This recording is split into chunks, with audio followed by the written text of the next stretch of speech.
Buenas noches, bienvenidos tengan todos ustedes. Les habla el doctor Jesús Manolo Ramos Gordillo, presidente del Colegio de Nefrólogos de México. Es un honor para nosotros, para el Consejo Directivo, este webinar, que si bien lo hemos titulado Webinar con Causa, pues tiene una razón y seguramente ustedes están enterados, pues, de la tragedia que está aconteciendo en Venezuela. Desde la Organización Panamericana de la Salud y la Sociedad Latinoamericana de Nefrología e Hipertensión, y nosotros y las diversas sociedades que constituyen SLAN, hemos diseñado una serie de estrategias para apoyar al pueblo venezolano. Es por ello que el día de hoy este webinar se convierte en algo muy especial, porque hemos, a través de este medio, solicitando su colaboración para que realicen donativos, los cuales serán canalizados de manera transparente a OPS vía SLAN, para que lleguen al gobierno venezolano como apoyo a esta desgracia. En realidad, nosotros como pueblo mexicano ya hemos pasado por estas circunstancias, como ustedes han sabido, en 1985, en 2017, y la verdad es que son los momentos en los cuales se necesita la solidaridad de todos. La verdad, ahí se pierde, pues, nacionalidades, ideologías, fronteras, etcétera, ¿no? O sea, debemos de estar unidos como humanidad, como seres humanos y como hermanos latinos. Y eso es la razón de este webinar. Entonces, no solamente estamos haciendo esto, estamos diseñando otras estrategias en conjunto, pues por un pueblo, y que es un pueblo hermano. Entonces, quiero aprovechar estos minutos para llamar a la reflexión de todos ustedes, a que se unan en esta causa. Hay los canales oficiales para poder donar, para poder ayudar, para poder hacer sentir nuestro apoyo de la manera más transparente. Una vez dicho eso, pues quiero también dar la bienvenida a la doctora Ana Cecilia Navarro, que es gran amiga mía, que es una experta nefróloga, que se ha formado en el extranjero y seguramente nos va a dar una cátedra y va a dar una plática de gran valor sobre estrategias para el retiro de las terapias sustitutivas continuas en pediatría, coordinada por la doctora Carolina Chávez, que es miembro de este consejo directivo. Y sin más, yo quiero reiterar mi agradecimiento por el apoyo al webinar, mi agradecimiento por el apoyo que puedan brindarnos y brindarles al pueblo venezolano, y que este webinar sea de mucho interés y sea de mucho valor para todos los que están hoy en línea. Muchas gracias y dejo la palabra en la doctora Lidia Carolina Chávez. Muchas gracias. Buenas noches. Muchas gracias, doctor. Muy bien. Pues es un gusto dar la bienvenida a la doctora Ana Cecilia Navarro. Ella es especialista en pediatría y subespecialista en nefrología pediátrica por el Instituto Nacional de Pediatría. Tiene una formación en maestría en ciencias médicas por la Universidad Nacional Autónoma de México. Ella ha complementado su formación con rotaciones internacionales enfocadas en la lesión renal aguda y terapias de sustitución renal en Estados Unidos y en Reino Unido, fortaleciendo aquí, así su experiencia en estas áreas. Y actualmente pues se desempeña como médica adscrita al Servicio de Nefrología del Instituto Nacional de Pediatría. Es un verdadero honor el día de hoy contar con su participación y estamos seguros de que va a enriquecer mucho nuestros conocimientos y con su experiencia. Doctora, muchas gracias por acompañarnos. Le cedemos al uso de la palabra. Versus evitar la prolongación innecesaria del tratamiento, que aumente los costos de atención, que aumente la mortalidad hospitalaria y que aparte de más riesgo de dependencia de terapia de sustitución renal a largo plazo. Y bueno, Cadigo es poco claro cuando nos dio en 2012 la edición pasada los criterios de retiro de sustitución renal en lesión renal aguda, que nos dice la suspensión se puede considerar cuando ya no es requerido, ¿no? Y la función renal se ha recuperado al punto de ya no requerir esta terapia o cuando la CRRT no es considerada ya como meta de cuidado. Y también sugiere que no hay que utilizar diuréticos para mejorar la recuperación de la función renal, ni para reducir la duración o la frecuencia de sustitución renal en lesión renal aguda. Y bueno, esta ambigüedad de este término pues viene de la falta de estudios de parámetros clínicos predictorios y llama a la investigación acerca del tema. Y bueno, ya viene la guía, el draft de Cadigo 2026 sobre lesión renal aguda, y ahí ya son un poco más claros sobre las recomendaciones de criterios para la suspensión de CRRT, que lo más importante que vamos a ver en los artículos que voy a poner a lo largo de la charla es el gasto urinario, que tiene que ser más de 0,5 mililitros por kilo por hora, 6 horas previas al retiro del CRRT, y que esta asociación permanece igual tras el ajuste con diuréticos. Entonces, se ha comentado esta necesidad de tratar de estandarizar estrategias de liberación de CRRT, pero la verdad, en la práctica clínica es que hay diferentes enfoques de acuerdo al centro y finalmente a las variaciones individuales de cada uno de los pacientes. Así que esta decisión tiene que ser en equipo. Tiene que involucrar a nefrología pediátrica, terapia intensiva, a infectología, a enfermería, también a nutrición, que es una parte muy importante ahora para nuestros pacientes. Y siempre hay que hacer una evaluación integral. O sea, considerando la curva de recuperación del paciente, las necesidades inmediatas en el balance, los objetivos de antesión y las metas de a corto plazo de todo el equipo multidisciplinario. Y finalmente, pues es un proceso multifacético que va a estar influenciado por la etiología, la gravedad y la duración de la lesión renal aguda, la función renal basal del paciente, la estabilidad hemodinámica en ese momento, y el estado de balance de los líquidos. Entonces, empecemos viendo los predictores de retiro exitoso de CRRT. El primer artículo que voy a comentar es este que determina algunos factores predictivos óptimos para el retiro, que fue publicado hace unos años. Es un metaanálisis que incluye 23 artículos y el objetivo es fueron factores predictores de éxito en liberación de CRRT.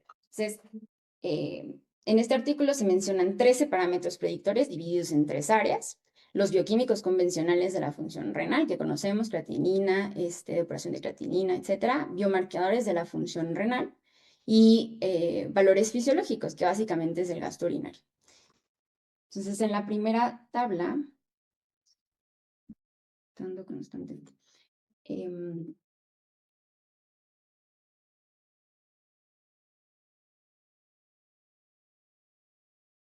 perdón que no veo la presentación. Entonces, en la primera tabla podemos ver los valores convencionales. Aquí la creatinina sérica convertía las unidades que utilizamos, 3.3 miligramos por decilitro, 2.5 miligramos por decilitro, que no fue predictoria en este estudio. Y de aquí lo más importante es señalar la tasa de filtración glomerular, que fue determinada por un modelo cinético, que 20.58 no es predictiva. La siguiente tabla es de los marcadores, los biomarcadores, que específicamente hablando de NGAL, que ya se empieza a hablar de NGAL en este artículo, 403, un valor de corte predictivo, un valor de corte mencionado que no fue predictivo para este momento, y la tabla de valores de gasto urinario, que la limitante de este artículo es que la comparación del uso del diurético versus el diurético es poco ha sido poco analizada por la heterogeneidad de los datos. Entonces, no se puede ver alteraciones, no se puede ver puntos de corte ni momentos de medición, porque estos 23 artículos que nos presenta este metaanálisis tienen mucha diferencia en los conceptos de liberación. Hay puntos de liberación entre los primeros 3 días hasta los 30 días. Y finalmente, en el análisis multivariado, es importante mencionar que el valor más importante que se vio durante estos 23 artículos es el gasto urinario. El gasto urinario, la cinética, la tasa de filtración glomerular estimado por el modelo cinético, dio una curva un área bajo la curva de 0.93, estimada en el artículo de Yoshida. El siguiente artículo es estos factores asociados a la transición exitosa en pacientes críticos, que se publicó en el 2025, con el objetivo de identificar dos parámetros, dos factores en dos momentos. Uno, la transición de CRRT, o sea, el momento de retiro, y dos, los parámetros de respuesta sostenida. Aquí ya hay un poco más de consenso en qué es una respuesta sostenida en este artículo, que ya le llamaron una respuesta sostenida a aquel retiro que no se vuelve a reconectar CRRT en las primeras 72 horas. Contó con 92 pacientes, es un estudio retrospectivo de 2010 a 2024, que se llevó a cabo en Pensilvania, en Estados Unidos, y los parámetros de exclusión que se utilizaron fue si el paciente tenía sustitución renal previa, que fueran menos de 18 años, o que fuera menos de 7 días de duración, o que se reorientara a los cuidados, ya sea paliativos o alguna otra meta de cuidado durante el tratamiento de CRRT, o que la indicación de la conexión de CRRT fuera por intoxicaciones. Y aquí sí se ven muy, muy bien los puntos de medición, que fue el basal, 48 y 24 horas previo al retiro, y el día del retiro, y después 3 a 7 días posteriores para evaluar justo esta respuesta sostenida. Entonces, estos son los valores de corte que se hicieron, los valores de medición. Los factores que se asociaron con una transición exitosa fueron una TA media mayor al momento de la conexión de CRRT, una cifra de bicarbonato mayor, que no existiera acidosis al momento de la conexión, y el gasto urinario al momento de la conexión. Y los factores que se vieron para la liberación sostenida, o sea que nuevamente no se necesitara CRRT nuevamente en las siguientes 72 horas, fueron el uso de vasopresores, una TA media y el volumen urinario nuevamente. Y es importante en este artículo destacar que más que unos puntos de corte, lo que valoraron más, y se pudo hacer este análisis porque se tomaron justo varias mediciones a lo largo del tiempo, es que es más importante, más que solo un punto de corte, la tendencia de lo que está sucediendo con el gasto urinario desde 48 horas antes de considerar el retiro hasta los siguientes 7 días previos. El siguiente artículo es que es predictores de nuevamente retiro exitoso en CRRT ya en una corte pediátrica. Este artículo fue publicado en 2023, también hecho en California, en Estados Unidos, con el objetivo de identificar parámetros de éxito en CRRT ya en esta corte pediátrica.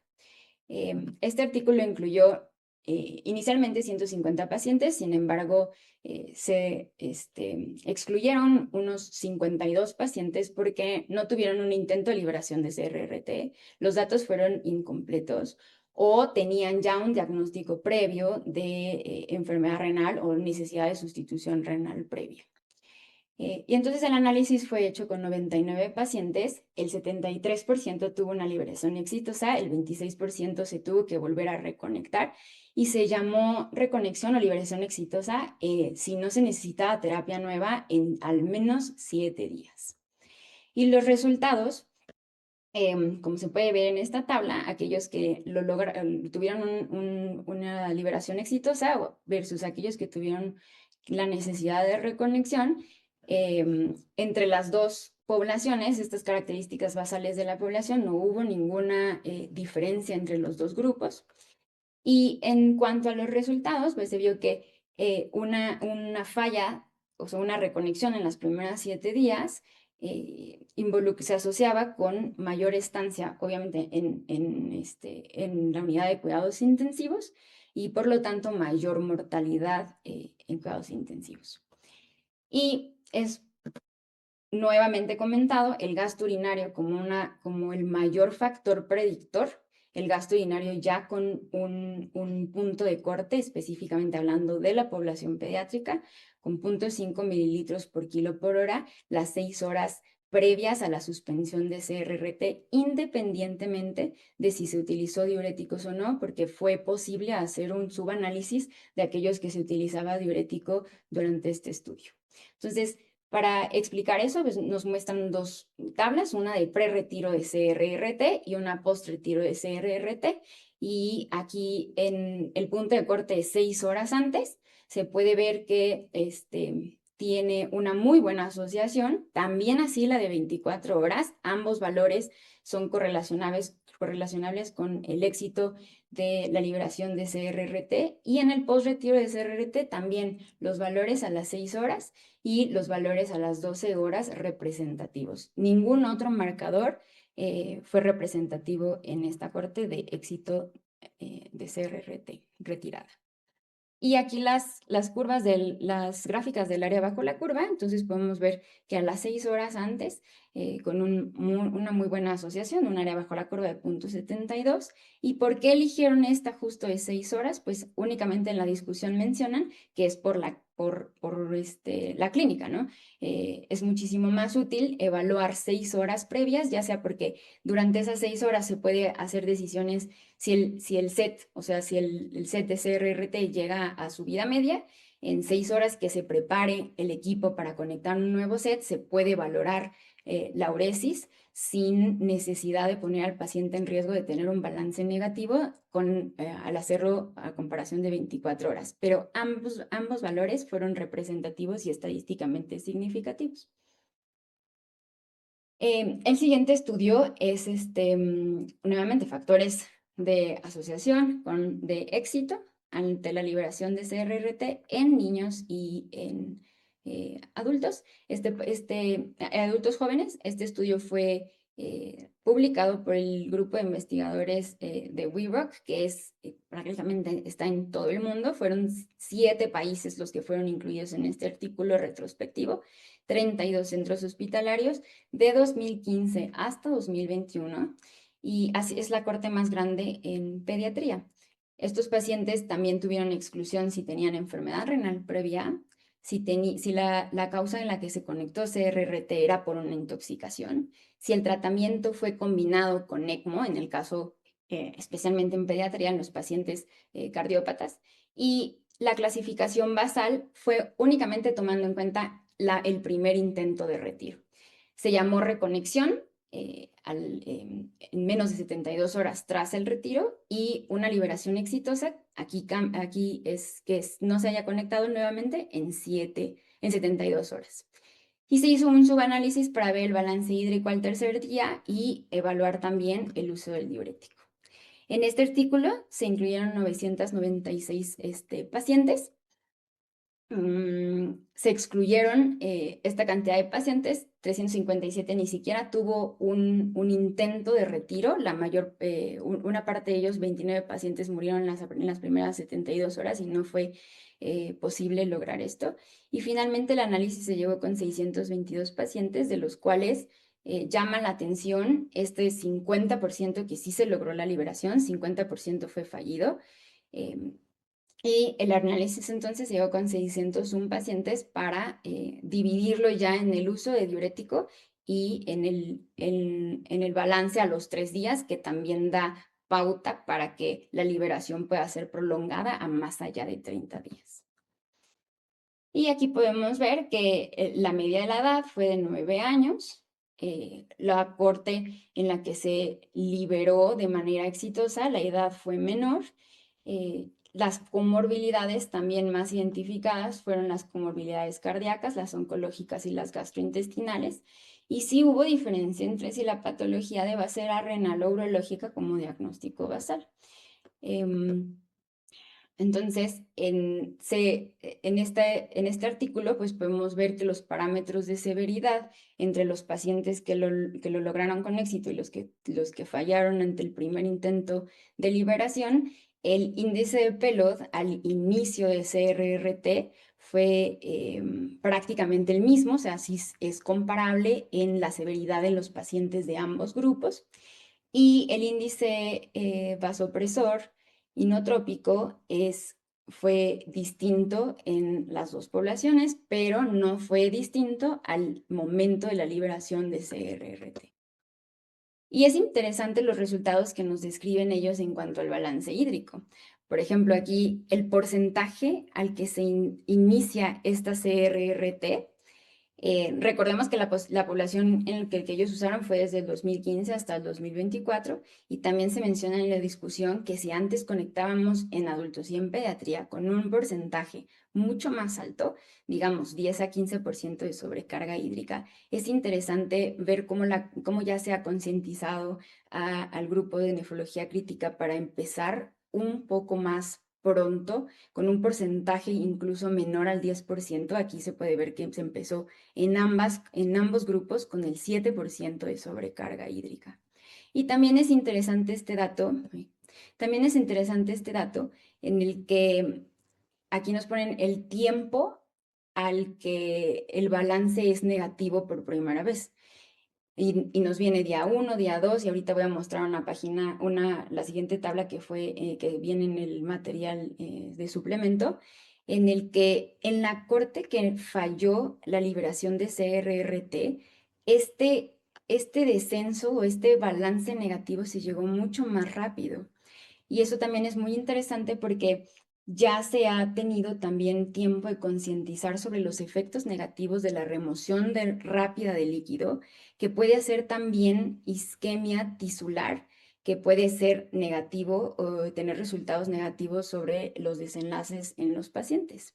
Entonces, voy a pasar aquí, por ejemplo, es esta tabla que les decía, que viene en los materiales suplementarios, que podemos ver en el día 1, día 0, día 1, día 2, día 3, cómo iba el balance. Y es mucho más rápidamente negativizado. Aquellos que llevaron aquellos que no lograron la liberación de CRRT versus aquellos que sí lo lograron. Y ya después pues podemos ver los artículos posteriores en el que sí se fija una meta de un UF neto a 2 mililitros por kilo, precisamente para evitar esta isquemia tisular. Y también viene descrito que no se hace ya más énfasis, pero que la dosis prescrita de CRRT en el día 0 y en el día 1, aquí es comparable entre los dos grupos. Los que tuvieron liberación exitosa tienen una dosis un poquito más alta de 43 mililitros por kilo versus los que fallaron de 38 mililitros por kilo. Pero no se llevó más análisis en cuanto a la dosis, dado que la dosis es bastante heterogénea en pediatría, porque hay quienes lo calculan por metro cuadrado por kilo, etc. Y también no se pudo calcular la dosis realmente entregada y no se tomó en cuenta si tenían prediluciones, postdiluciones o algún otro tiempo muerto. Y en el análisis multivariado aquí podemos ver los factores más importantes, pues que lo hemos visto a lo largo de los artículos previos, que es el uso de vasopresores, que sí influyó, el score PELOD al inicio y el volumen urinario a las 24 horas previas a la desconexión de CRRT. Entonces, aquí pues podemos ver la diferencia en los desenlaces en ambas poblaciones, pues es obvio pensar que si no lograron la liberación exitosa, pues los días de CRRT van a ser mayores y con los días de CRRT mayores aumentan la morbimortalidad, aumenta la mortalidad en la terapia intensiva, aumenta la mortalidad general hospitalaria, la mortalidad a 90 días, la necesidad de ventilador a 28 días y también la dependencia de alguna terapia de sustitución renal a los 90 días. Entonces, las conclusiones son la incapacidad para suspender exitosamente CRRT, fue un hallazgo frecuente en este estudio, 50% se libró, 50% no tuvo éxito para la liberación, y se describió tanto factores modificables como no modificables que se asociaron a esta suspensión exitosa de CRRT. También nos ponen una curva bastante explícita aquí de que mientras más días en CRRT, la probabilidad de liberación es mucho menor. Entonces, aquellos pacientes que pasaron con CRRT por más de 21 días, la probabilidad ya era de 23% de liberación exitosa. Pero también tiene limitantes, pues es un artículo retrospectivo.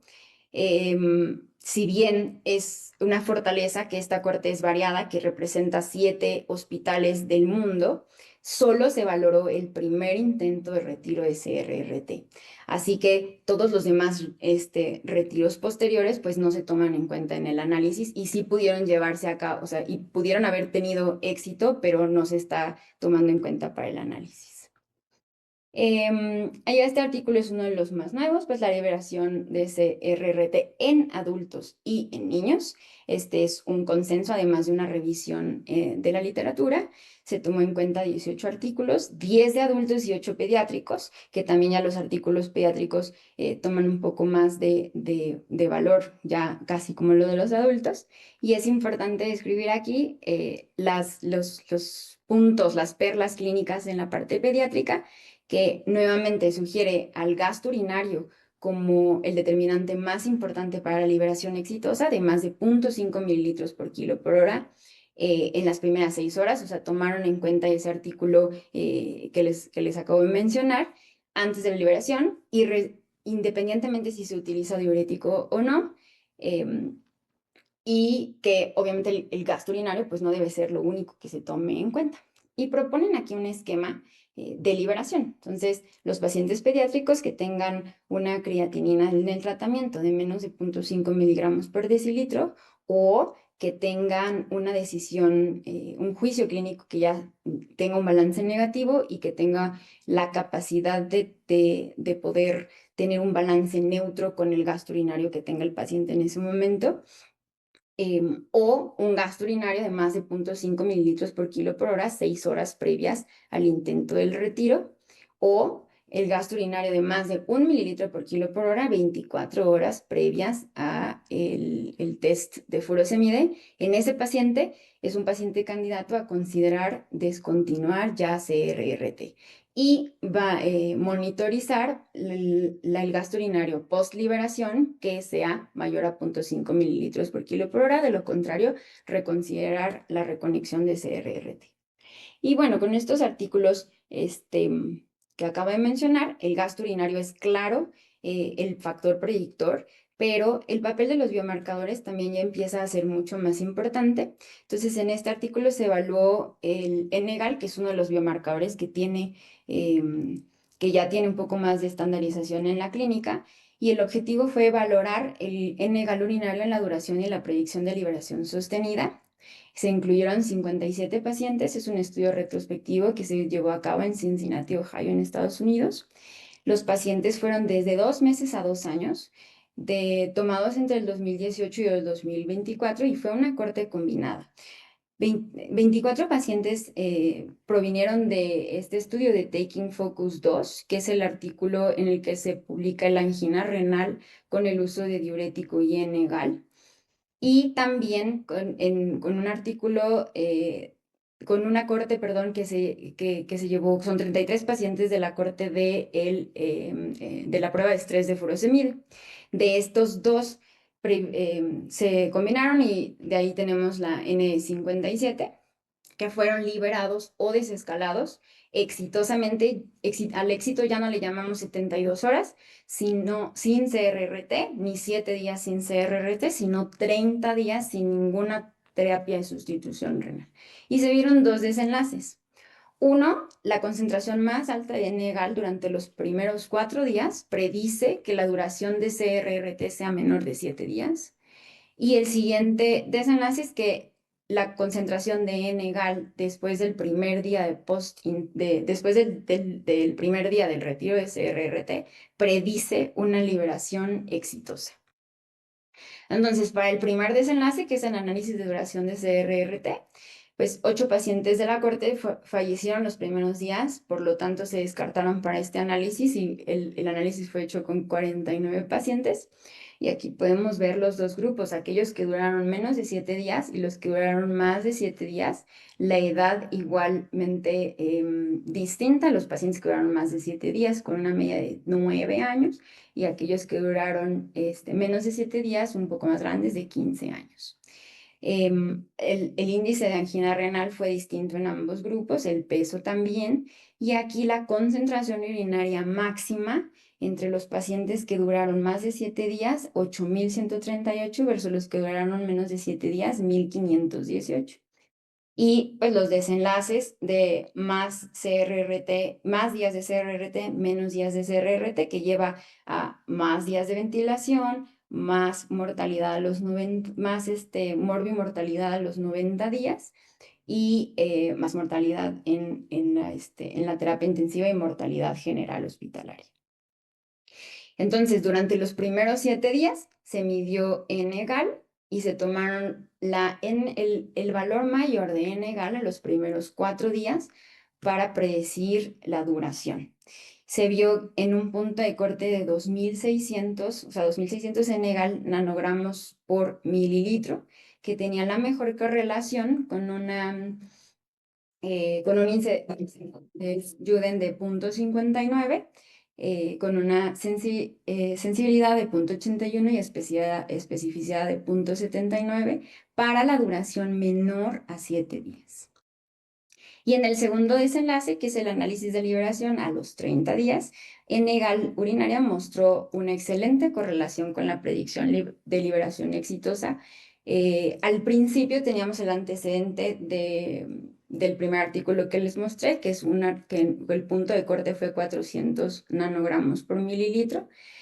Y de ahí se tomó ese punto de corte para ver en este artículo en específico que más de 900 predice de manera exitosa la liberación a 30 días. Con un índice de Juden de 0.77, una muy buena sensibilidad en 0.82 y especificidad en 0.95. Y bueno, N-gal finalmente pues es un biomarcador que evalúa la integridad del epitelio tubular renal en respuesta al daño. Por lo tanto, no está claramente en nuestro país para la práctica clínica ni en muchísimas partes del mundo, y sin descartar el rol de los diuréticos en el retiro de CRRT, que pueden predecir la misma fisiopatología, la integridad del epitelio del túbulo renal. Por lo tanto, el uso de diuréticos que requieren la integridad de las nefronas de filtración y secreción tubular es una prueba con una asociación positiva. Ahora, después de ver la evidencia ya de los marcadores habituales, los biomarcadores, pues establezcamos estrategias de retiro de CRRT. Y la idea, pues, es que tengamos exposición innecesaria, prolongada de CRRT, pues, porque es una terapia compleja, que es de alto costo, tiene elevado consumo de recursos humanos en nuestras unidades de terapia intensiva. Existen infecciones relacionadas al catéter, riesgo de hemorragia, inestabilidad hemodinámica y retraso en la función de la recuperación de la función renal. Y es por eso entonces que se plantean las estrategias para el retiro de CRRT, que sea la remisión o control de la causa por la que se inició CRRT. La mayor parte de las veces se está reiniciando por una sobrecarga hídrica, o sea que esa sobrecarga hídrica ya esté completamente remitida. Que se vea evidencia de la recuperación de la función renal, ya sea por el gasto urinario y la posibilidad de mantener un balance neutro con ese mismo gasto urinario, o que nuestro paciente para ese momento de su estancia en la unidad de cuidados intensivos ya pueda tolerar un balance discretamente positivo, y lo valoramos tomando en cuenta los puntos de corte y a las horas con 6 horas previas al retiro. Estas 6 horas previas, pues lo podemos hacer entre desconexión de set y set, o únicamente lo que hacemos en la práctica, pues le quitamos el ultrafiltrado neto, o la eliminación o la extracción, como quieran llamarle a ese parámetro, y vemos si durante esas 6 horas, para no desperdiciar material, se puede hacer quitándole nada más el UF neto, vemos si durante 6 horas logra las metas de uresis que nosotros tenemos fijadas para el paciente. Y obviamente, pues cuando ya tengamos la disponibilidad de biomarcadores en nuestros centros hospitalarios, utilizar estos biomarcadores para para afinar nuestra predicción de liberación exitosa y de liberación sostenida. Y utilizar las otras terapias que no sean CRT, que sea terapia intermitente o terapia prolongada intermitente, para la transición escalonada de CRRT, que en los estudios previos no ha sido considerada como fracaso de liberación, sino nada más otra estrategia distinta al únicamente abrupto cese de CRRT. Entonces, nos proponen este esquema que es muy útil, ya publicado en el 2021, que aquellos pacientes que tienen estabilidad hemodinámica, que hayan logrado ya el objetivo por el que el CRRT se conectó. Aquellos que tienen un gasto urinario, en este caso pusieron adultos, que yo agregaría ya para este esquema, que identifiquemos la meta para cada uno de nuestros pacientes y tomemos ya la evidencia que presentamos en pediatría con más de 0.5 mililitros por kilo por hora en las previas 6 horas.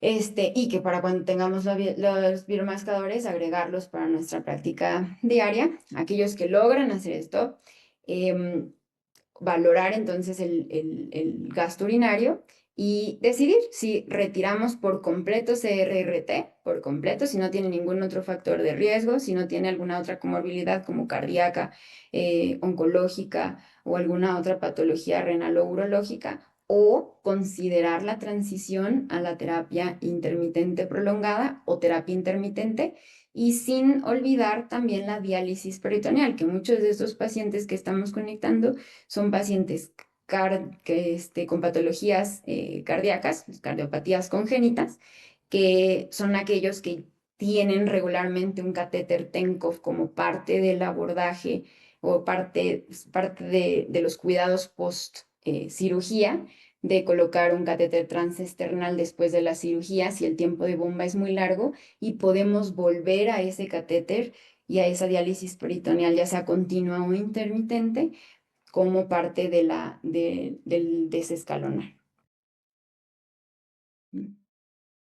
Y también este artículo que se publicó en 2023, en donde en India ya se describe desde hace ya unos años que utilizan un esquema de transición que siempre va de CRRT con esta prescripción de 3 a 5 mililitros por kilo por minuto de flujo sanguíneo, más el efluente de 2.000 mililitros por metro cuadrado por 1.73 por hora, y una vez logrando ya los objetivos que he mencionado previos, como estabilidad hemodinámica ventilatoria, que ya no tenga una sobrecarga hídrica de más del 5%, que ya no tenga vasopresores y ellos toman más, igual o menor a 2 vasopresores, y que ya logre la depuración de solutos de manera adecuada, pues se le da un test de estrés de furosemide a 1 miligramo por kilogramo de furo, y si está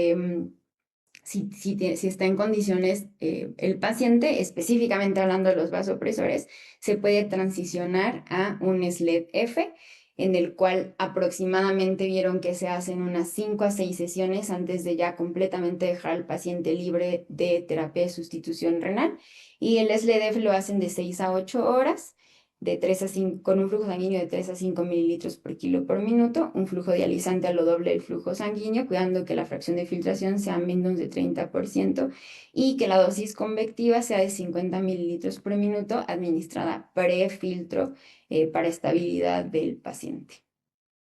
Este esquema ha funcionado muy bien, no nada más para disminuir los costos, sino también para pues, mejorar también los recursos hospitalarios, ya que se pueden utilizar este tipo de terapias después de la unidad de hemodiálisis, después de utilizarla habitualmente en nuestros pacientes en hemodiálisis en las mañanas o en las tardes, conectar estos pacientes durante la noche en terapia intensiva. Y no olvidemos también pues, las indicaciones especiales, que son estos pacientes con hiperamonemia, que aquí ya no se va a guiar el retiro de CRRT pues, por el gasto urinario o la estabilidad hemodinámica, sino por las metas de el amonio sérico. Esto pues En específico, lo mencionan para aquellos errores innatos del metabolismo que tengan valores de hiperamonemia por arriba de 800, por arriba de 1000, pero también pueden ser aplicadas a insuficiencias hepáticas agudas. Entonces, aquí estamos ya viendo que las estrategias para el retiro de SRRT va a ser cualquier amonio sérico que tenga ya una cantidad de menos de 200 en 2 determinaciones horarias continuas. Y si bien no se pausa por completo CRRT, se disminuye poco a poco las dosis de Lefrente, que las dosis de Lefrente en estos niños pueden llegar a ser hasta 8 litros por metro cuadrado por 1,73.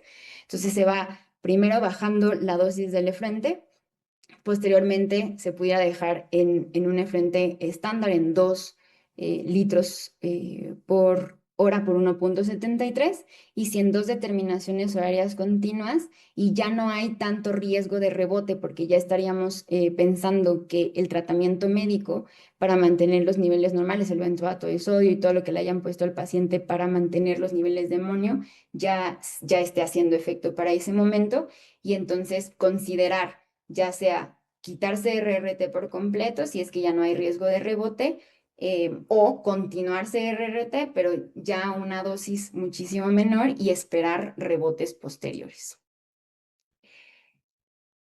Y también, pues, otra consideración especial será aquellos casos que son que la etiología de la lesión renal aguda y la necesidad de CRRT fue por intoxicaciones, ¿no? Que este caso fue excluido, que estos pacientes fueron excluidos de todos los artículos que se presentaron, porque aquí lo que rige el retiro de CRRT, pues no, es obviamente la estabilidad clínica tras la intoxicación, pero que el aclaramiento del tóxico ya se haya logrado. Entonces, ya sea que si tenemos la posibilidad de tomar los niveles séricos que ya estén en rangos seguros o indetectables, nuevamente valorar si no tiene el riesgo de rebote de ese tóxico, y la evaluación dinámica, ya sea disminuir la depuración gradualmente de la misma forma que los casos de hiperamonemia, solamente considerando que no se llegan a los efluentes tan grandes o tan elevados que se llega en hiperamonemia, y que se vea si es una liberación exitosa por completo o que se tenga que transicionar a otro tipo de terapia, que es mucho menos común porque la intoxicación ya tendríamos un aclaramiento del tóxico en niveles seguros y no tendríamos que volver a reiniciar la terapia. Y obviamente pues va a depender de las características del tóxico, ya sea del volumen de distribución, que estas terapias son útiles con volúmenes de distribución muy bajos, depende de la unión a las proteínas y del peso molecular de cada una de las intoxicaciones. Y bueno, como conclusiones, ninguna variable por sí sola puede dictar el momento óptimo para la interrupción.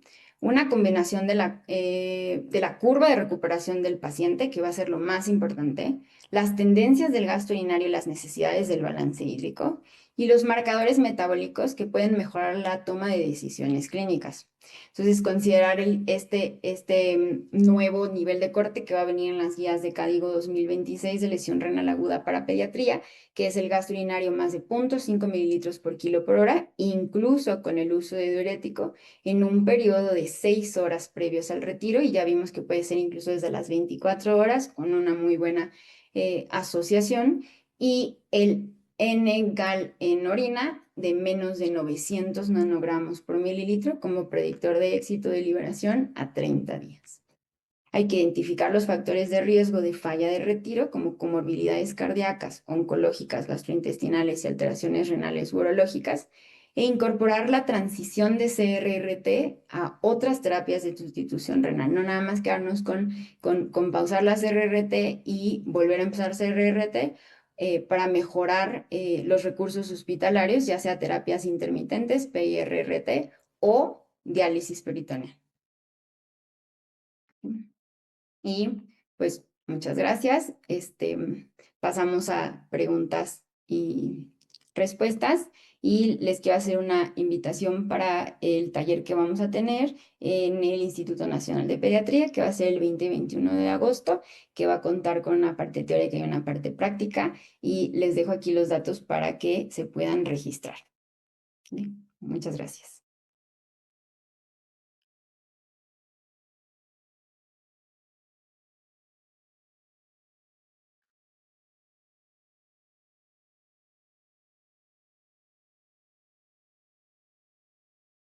Muchas gracias, doctora Ana Ceci.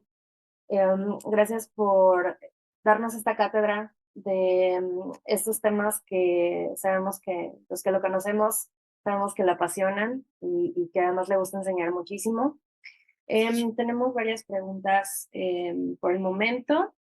La primera sería, los parámetros bioquímicos como creatinina, urea, bicarbonato, potasio, ¿tienen algún peso en la decisión de retirar CRRT? Urea, potasio, ¿qué más me dijiste? Perdóname. Bicarbonato. Ujú. Bicarbonato sí se vio, o sea, sí se vio que tiene peso, mientras menos acidosis tenga al inicio y al momento del retiro, sí se vio estadísticamente significativo, pero no hubo ningún potasio, de hecho ni siquiera se valoró. Yo creo que más bien diríamos que el potasio tendría que estar normal para considerar el retiro de CRRT y el BUN el BUN sí se valoró en el primer estudio que puse, específicamente como depuración de urea o como BUN sérico, y no hubo ningún cambio entre los dos grupos. De acuerdo. Otra de las preguntas que tenemos es acerca del uso de biomarcadores como cistatina C para apoyar la decisión y en qué casos serían de utilidad. Ah, sí. Eso no de mucho porque no hubo ninguna diferencia significativa entre ambos grupos en el éxito o en el fallo de la liberación de CRRT, pero sí se estudió cistatina C el más utilizado. Em, de hecho, no aporta ningún otro valor extra a creatinina en los estudios analíticos, pero sabemos que en la práctica clínica sí lo hace, porque aquellos pacientes que están desnutridos confiamos siempre mucho más en la cistatina C que en la creatinina, ¿no? Pero si no tuviéramos ese valor, no hubo ninguna diferencia estadística. Muy bien. Ok, otra de las preguntas que nos han hecho llegar es, ¿qué estrategias se recomiendan para evitar sobrecarga hídrica después del retiro de la terapia? Pues usar diurético, o sea, el estrés test de Furo es muy útil. Digo que justo fue la comparación entre 2012 y 2026, que antes nos decían que no se utilizara diurético, que diurético podía disminuir los chances de recuperar la función renal, y que era más nefrotóxico, entonces que no se utilizara porque no había ninguna diferencia. Pero ahora los estudios presentados se ve que no hay ningún problema de utilizarlo, entonces yo diría que utilizar dosis moderadas a dosis altas de diurético para evitar la sobrecarga hídrica, y lo más importante es que nuestro paciente ya esté en el momento de reanimación hídrica en el que no necesite más líquido, que yo ya que yo ya tenga la capacidad de restringirlo, y así tampoco voy a utilizar tanto diurético, ¿no? De acuerdo. Sí. Otra de las preguntas que tenemos es, en su experiencia, una vez decidido realizar el test de furosemida, ¿qué estrategia de descenso de la extracción en la CRRT le ha funcionado? Ah, Es decir, el ritmo con el cual se decide disminuir la extracción. sí, esa es una muy buena pregunta, porque una vez que ya que empiezo con diurético, regularmente yo ya estoy en ceros en un UF neto, o sea, no pongo diurético, a menos que ya tenga cero en una en el UF neto, porque si no, no estoy valorando el túbulo en específico. Entonces, más bien me espero un tiempo sin extracción. Después de un tiempo sin extracción pongo el diurético y ahí ya veo las 6 horas, ¿no? ¿Y cómo es que voy bajándolo? Depende del balance. Entonces, todos los días hacemos una hojita de balance de los medicamentos y todas las soluciones que se van a poner en el paciente. Obviamente, ya para este momento esperaría, te digo, con la pregunta pasada, esperaría yo ya estar dando menos líquido y tener la posibilidad de restringir, ya no estaría utilizando tantos hemoderivados. Y de ahí, entonces, lo máximo que uno puede tener de extracción o de eliminación es 2 a 2.5 mililitros por kilo por hora. Y de ahí voy bajando 2 mililitros por kilo por hora, a 1 mililitro por kilo por hora, a 0.5 mililitros por kilo por hora, y después dejo en ceros. Y me pongo yo me pongo de acuerdo con la terapia intensiva cuál va a ser el objetivo. El objetivo es dejarlo neutro, el objetivo es dejarlo discretamente negativo, o el objetivo es dejarlo discretamente positivo, o sea, si ya estamos en ese momento, dejarlos positivos. Pero no pongo el diurético hasta no estar en ceros en el UF neto. Muy bien. Y como última pregunta, doctora, ¿existen consideraciones especiales para el retiro en pacientes con sepsis, cirugía cardíaco, trasplante hepático? No, en la literatura no hay condiciones específicas, pero sí las comenta como un factor de riesgo que puede hacer que el retiro no sea exitoso. Y ahora uno de los avances más importantes, no son avances, pero de lo más importante en lesión renal aguda, ya que no se ha podido cambiar varios factores, o sea, son no modificables, es la sobrecarga hídrica. Entonces, para los pacientes, por ejemplo, dijiste cardiópatas, ¿no? Sí, también. Para los pacientes cardiópatas es definir con la terapia cardiovascular cuál es lo máximo que vas a permitir al paciente tener una sobrecarga hídrica.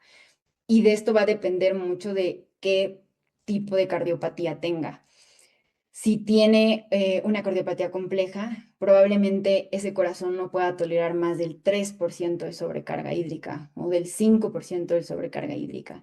Entonces, eso sí sería la diferencia, que a pesar de que uno diga que que la guía menciona 0.5 mililitros por kilo por hora, pero si al niño le están poniendo 4 mililitros por kilo por hora diarios, bueno, en ese momento de la liberación, si él orina de acuerdo a metas, pero con eso no le es posible neutralizar o negativizar el balance, eso va a ser la diferencia entre el éxito y el volver a conectarse RRT. Muy bien. Muchas gracias, doctora. Ha sido un deleite escucharla. Si de cualquier manera alguien tuviera alguna otra duda, alguno de nuestros ponentes, les agradecemos que nos hagan llegar y con mucho gusto se las compartiremos a la doctora. Muchas gracias. Muchas gracias.